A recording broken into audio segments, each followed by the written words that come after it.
right, so we're going to be talking about some vocabulary about parallel lines and also some angles that are formed when we have parallel lines. So for 3.1, we're going to kind of combine this and shorten it a little bit with 3.2. And really, we're just going to focus on the vocabulary here. I'm going to put this all on the screen. So we have three vocabulary terms about lines. So first one is parallel lines. Parallel lines are coplanar, meaning they're on the same plane, and they do not intersect. Coplanar can be tricky because just because they aren't shown to be on the same plane does not mean that they are not coplanar. So an example here, if we look at this line EF and this line CD, these could be coplanar. We don't know for sure because it says these are right angles, but I guess I'm not quite sure.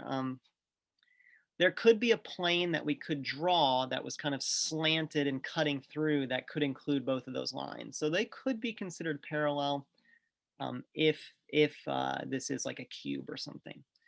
But anyway, they do not intersect. We also know some other properties of parallel lines. They always maintain the same distance from one another. Then we have perpendicular lines. So perpendicular lines are two lines that intersect at a right angle. We have a few examples of those on here. So one would be like this line here and this line here. You can see they make the little right angle symbol. So EG and GH would be perpendicular. They also are coplanar. And then the last one, the one that's probably new here, are skew lines. Skew lines are not coplanar, but they're also not parallel and don't intersect. So an example of skew lines here would be something like EF and AC.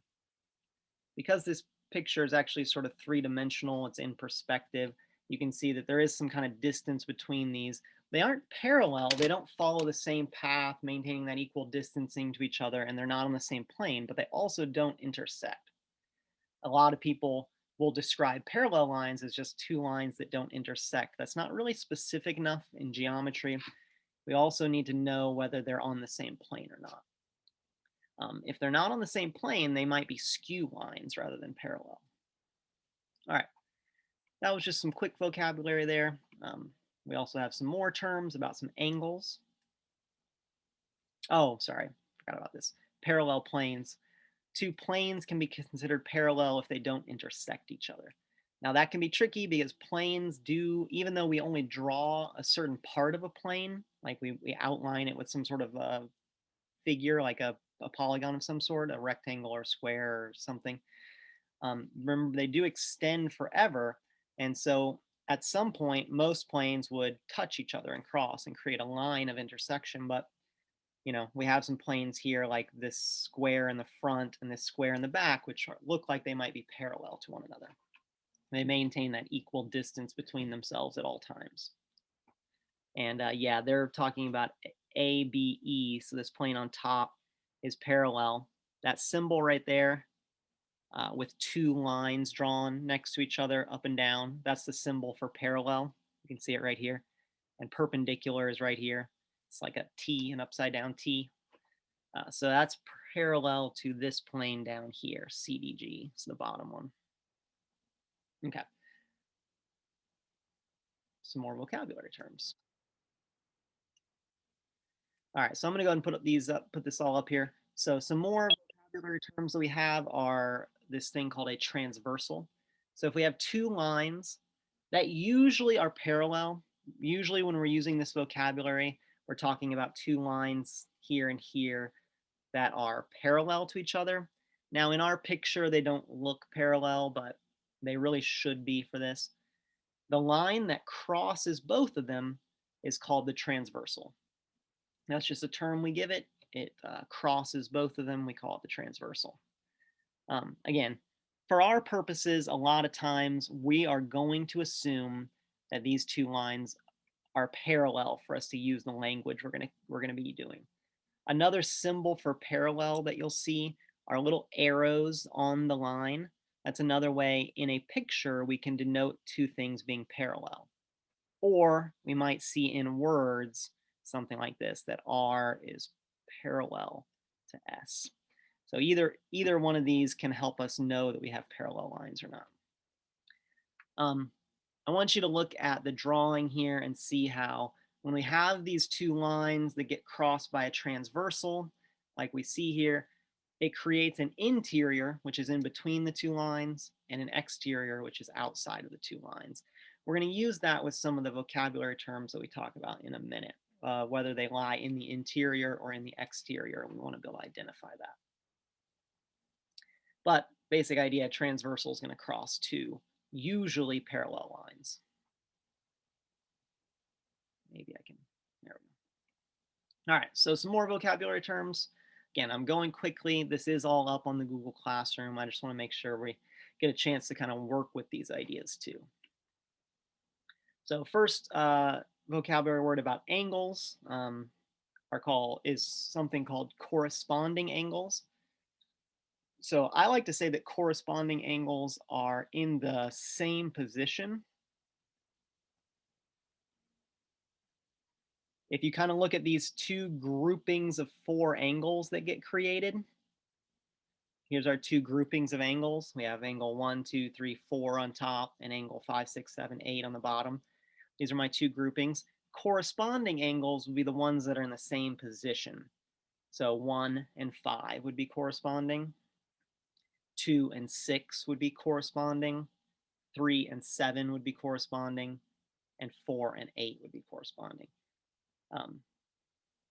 Another way that people sometimes think about these is if you kind of slide one group of angles on top of the other one, the ones that would sort of be on top of each other are corresponding. Same idea, they're in the same position. So an example here would be 1 and 5, but there's actually 4 different sets in this one. The next vocabulary term we have are called alternate interior angles. So again, remember, we're talking about connecting these 2 different sets of angles that we have here. So alternate interior angles are going to be non-adjacent, meaning they're not next to each other. They're not touching each other necessarily. They're on alternate sides of the transversal. So one is on the left, in this case, one is on the left and one is on the right, different sides of this transversal, and they're in the interior.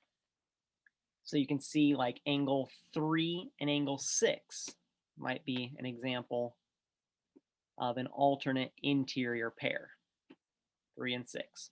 They're on different sides of the transversal. They're both in the interior, and they're not next to each other. Like 3 and 4 don't count because they are adjacent, and we want them to be non-adjacent. The other example we see here would be angle 4 and angle 5.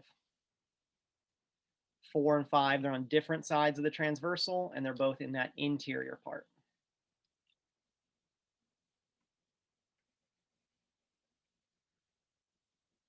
The example we're given here is 3 and 6. I already wrote that one down. 2 more of these. There's 2 more of these. So now we have alternate exterior angles. So same idea as before, but now we're looking at the exterior part versus the interior part. So they're saying 1 and 8. So you can see that there. Angle 1 and angle 8. They're on different sides of the transversal. That's the alternate. And then they're both in the exterior. They're on the outside. So we call those alternate exterior. The other example would be angle 2 and angle 7. Different sides of the transversal, alternate, and then they're in the exterior. And they're not adjacent. They're not next to each other. So we can't say 1 and 2 or 7 and 8. It has to be these pairs.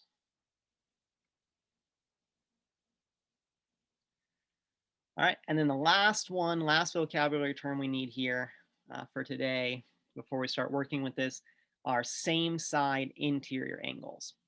Also, sometimes they're called consecutive interior angles. So they are not next to each other. They're not directly next to each other. They're non-adjacent, and they're on the same side of the transversal on the interior. So 3 and 5 would be same side interior, or 4 and 6 would also be same side interior. So or angle 4 and angle 6. Now, These angle pairs are important because they have special relationships. Some of them are congruent to each other, some of them are supplementary. These three, corresponding, alternate interior, and alternate exterior, these angles are all going to be congruent. So if you have two angles that are corresponding angles, they're going to have the same measurement. If you have two angles that are alternate interior, they're also going to be congruent. They're going to have the same measurement. Same with alternate exterior. The last one, same side interior, these ones are not going to be congruent. They are going to be supplementary. Supplementary. So we're looking at 3 and 5, for instance. They will add together to be 180. That's what we mean by supplementary. We'll talk about those theorems here in a minute, and we'll actually prove prove at least one of them that those things are the case, using stuff we already know. Real quick, just to kind of reiterate what we're doing here with these different angle pairs. With these 4 names, we are connecting an angle in one grouping to an angle in the other grouping.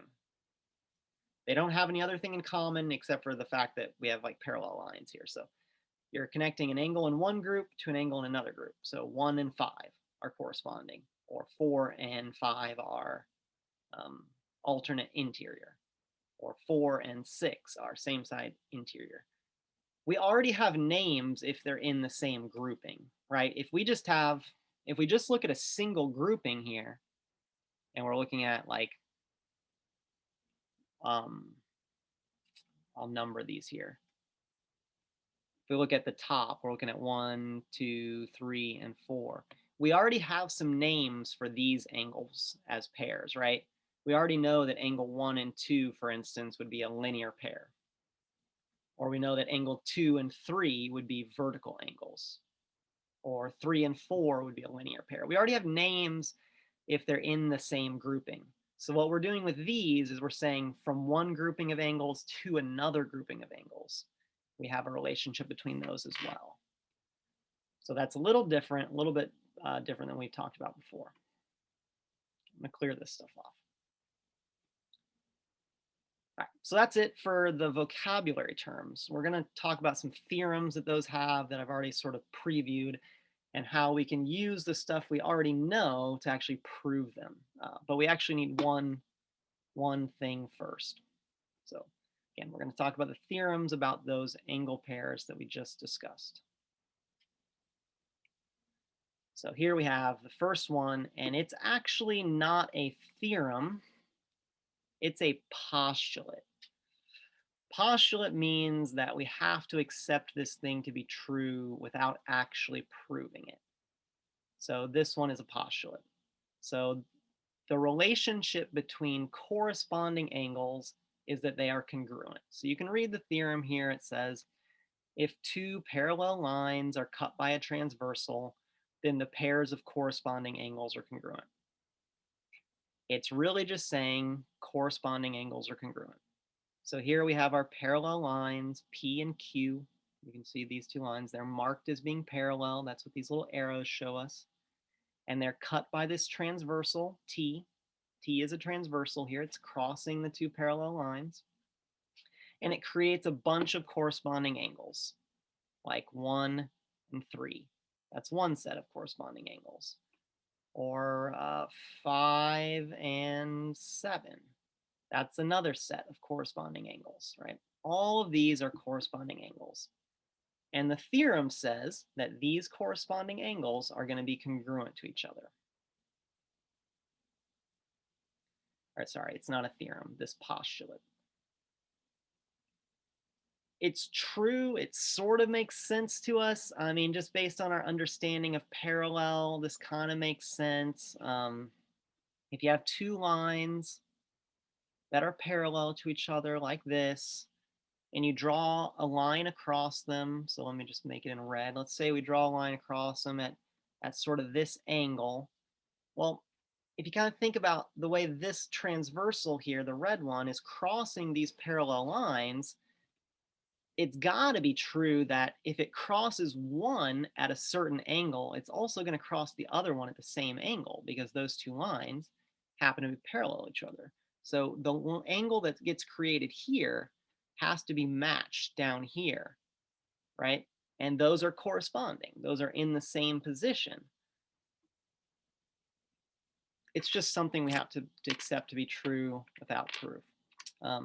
We could demonstrate it doing a bunch of examples and such, but unfortunately, it's what this postulate forces us to do. We just have to kind of accept it. Let me erase some of this stuff.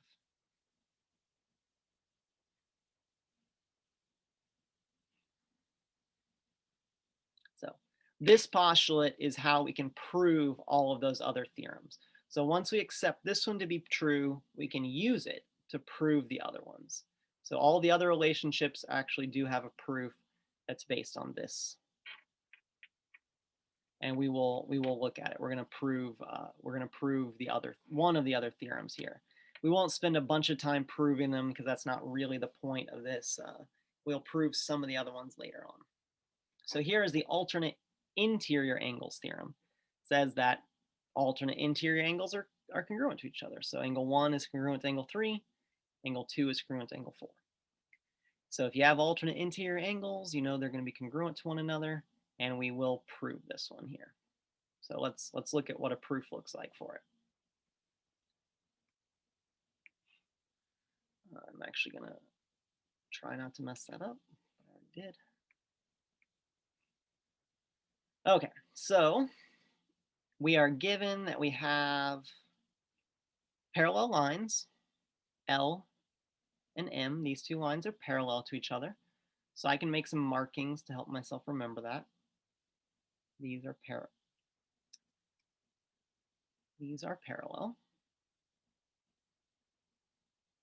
Remember, these markings mean parallel. This symbol here means parallel. And our goal is to prove that angle 2 and angle 3 are congruent. These are alternate interior angles. So by proving these are congruent, we are actually proving this theorem. So I can't use the theorem to prove the theorem. I have to use some other stuff. What I can use is that postulate. So that postulate tells me that corresponding angles are congruent. So that means that 1 and 3 will be congruent. So I can use that because that's from the postulate.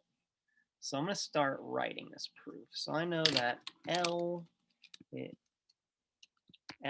is parallel to M. That is given to us.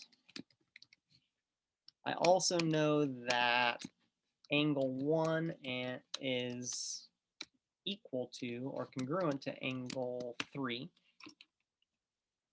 And I know that because of the corresponding angles postulate. So I'm going to draw the little congruent symbol. So it's congruent.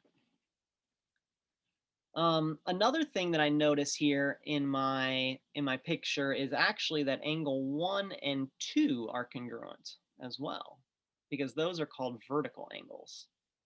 So I'll go ahead and make note of that as well in the proof. So angle 1 is congruent to angle 2, and that is called the vertical angles theorem. Since we've actually proven that in the past, that's some stuff from last chapter, we can now start making use of it as a reasoning in our proofs. Again, congruent. Now remember, our goal was to show that angle 2 and angle 3 were congruent to one another. So I can already sort of see how this is going.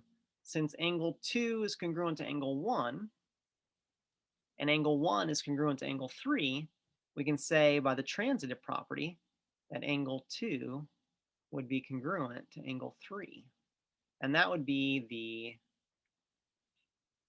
transitive property of congruence.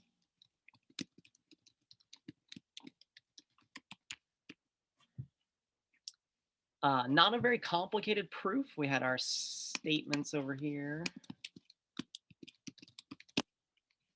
our reasons.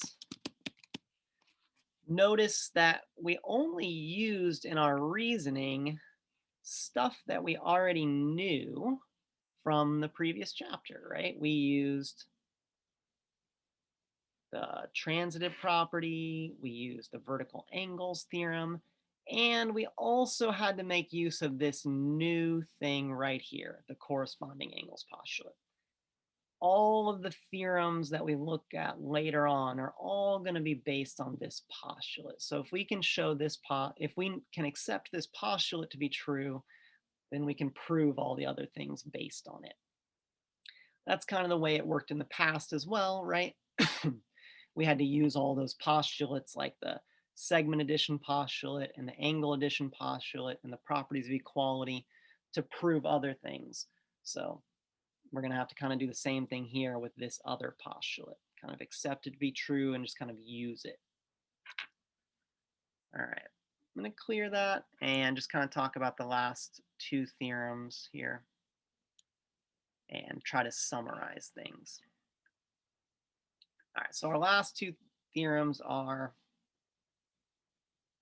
the alternate exterior angles theorem, which basically states that alternate exterior angles are congruent. So angle 5 and angle 7 are congruent, or angle 6 and angle 8 are congruent. And then same side interior angles theorem states that the same side interior angles are going to be supplementary to each other. So angle 1 and 4 are supplementary, angle 2 and angle 3 are supplementary. That's what this relationship is telling us, saying they add to 180, they're supplementary to each other. Again, there are some problems in the homework where you actually kind of prove these or complete proofs of these that are very similar to what we just did. So I kind of want to summarize here what we were doing. I'm going to leave this for just a second. I'm going to stop my share. I'm going to go back. I'm going to share something else, share a whiteboard. So what we need to know are we have like basically a bunch of vocabulary terms, but the four I want to focus on are corresponding angles, alternate interior angles, alternate exterior angles, and I'm going to put this one separate, same side interior angles. There's two relationships that these have, okay? I didn't want to change that. These three are going to be congruent. So if you say you have corresponding angles, that means they're congruent to each other. This one, supplementary, right? Or what that means, right? Add to 180. Pretty simple relationships. We've actually dealt with these relationships all along, right? We've dealt with congruent angles. We've dealt with supplementary angles. So this is nothing new. This is just some new names that we can put to some different angles here. So let's take a look at an example. Let's go with some lines. Let's say we have two lines. They are parallel to each other. So I'll do my best to mark that. And then we got a transversal. However we want to draw it. Doesn't really matter where it goes. Let's just put it here. And I'm going to draw in some numbers for my angles. 1, 2, 3, 4, 5, 6, 7, 8. Because of all these relationships that we just talked about, as long as we know that these two lines are parallel, that's what those markings mean, I can actually use just one angle measurement to figure out the rest. So I'm going to kind of do that really quick. Let's say that I know this angle right here. I'll give it a nice easy number. Let's call it 110 degrees. So angle 1 is 110. I can use all the things that I know. Angle 1 corresponds to angle 5. So this one is 110 also. Corresponding angles are congruent. Angle 5 and angle 4 are alternate interior angles, right? So this one would be 110. Angle 1 and angle 8 are alternate exterior angles. So they got to be the same. Angle 1 and 2 are a linear pair. They got to be supplementary. Linear pair is old stuff, but we can still use it. These are a linear pair. So 110 plus 70 would give me 180. 2 and 3 are vertical angles. They're directly across from each other. So these would also be 70. Vertical angles, also old stuff. We can still use it. 3 and 6 are alternate interior. Remember, this is the interior between the parallel lines. This would be the exterior. This would be the exterior. So they're different sides of the transversal on the interior. 70. Vertical angles, 70. So you can use one angle in this in a problem like this. We can use one single angle to actually figure out all the others. And turns out, since they're all either congruent or supplementary, we just get two answers. For every single angle here, we only got two answers. This is really powerful and really useful. Allows us to solve for angles in a lot of different situations anytime we have parallel lines. If the lines are not parallel, we have to throw this stuff out. We can't even use it. But as long as the lines are parallel, this is what we can do. Super useful. I'm going to go back to the notes. Again, make sure to put your name in the chat if you haven't already done so. I don't want anybody to be marked absent. All right, so back on the notes here, let's do an example using some algebra. I'm going to skip through this because Mr. Bechtel loves his jokes. All right. So because we know things are either equal or supplementary, we just need to identify what is the relationship between the two angles that we have and then set up the right equation. So looking at this problem, we have this angle right here and this angle right here. They're in the same position in their grouping. They're both in the upper right position. So we would call these corresponding angles. Corresponding angles. We know corresponding angles are congruent. So these two things have to just be equal to each other.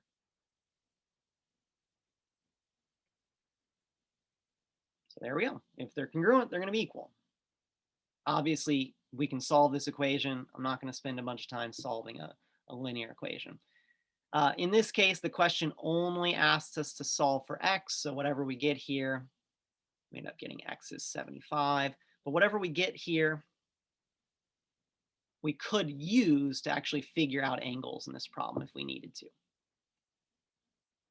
One more example.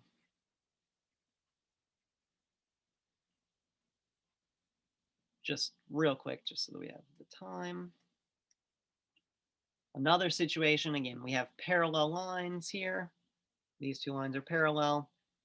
The angles we're looking at are on the interior, right? This part here is the interior. It's in between the parallel lines, and they're on the same side of the transversal. So we call these same side interior angles. These ones are going to be supplementary. They're going to add to 180. So we set up our equation. Easy equation. We've already done supplementary equations a lot. They add to equal 180. Pretty easy, right? We solve it, we get our answer. Again, in this case, we're only finding x, but we could take the value of x that we get and actually figure out angle measurements here if we need to. Okay, one more minute. Take a look at the homework assignment. Again, there's only one thing that I need you to do for this week. That's the only assignment. So that means that hopefully you have some other time to do any missing work or catch up anywhere that you're at. I'll have my regular office hours on Wednesday. If we need some more time, some people have expressed they may need a lot of help. So I might have something tomorrow after school also. So I'll let you know tomorrow if I have enough people for that. So email me if you need help. Otherwise, I'll see you guys tomorrow. or you can ask now too.